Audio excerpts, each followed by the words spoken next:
I think, I don't want to take anything away from myself. I worked my butt off my entire career. I've been socking money away to start my own company for a really long time. But, when I really look at it, mom and dad sent me to a Big Ten university. They had the ability to do so. And I learned so much there. I made such great connections. I joined an organization.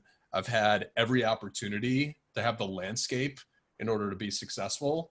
And then, when I look at all my counterparts that are founders of companies as well, it's a similar story. There is a systemic thing going on with this that I think you've uncovered that more people are waking up to. No doubt. Any final thoughts on just this topic in general before we get into other areas?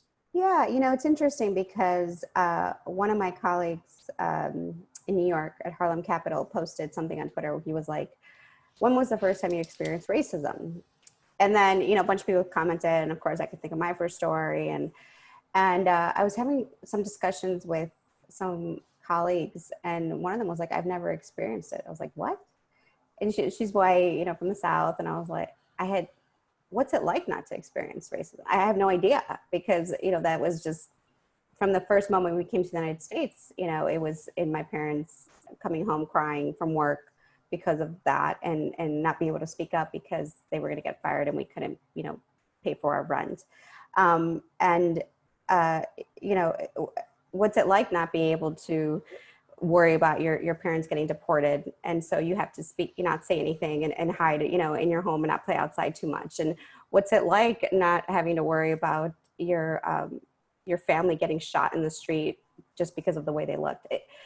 And so there's so many things that certain communities have to face, and even from the founding perspective, many of my colleagues talk about this, but with COVID, it's hit communities of African American communities, and in Chicago, 70% of them, of the communities of 70% of all cases that resulted in deaths were from the African American community. 50% of all COVID cases are from Latino community, and it's hitting us harder than others, right? And so it's just a different thing, and I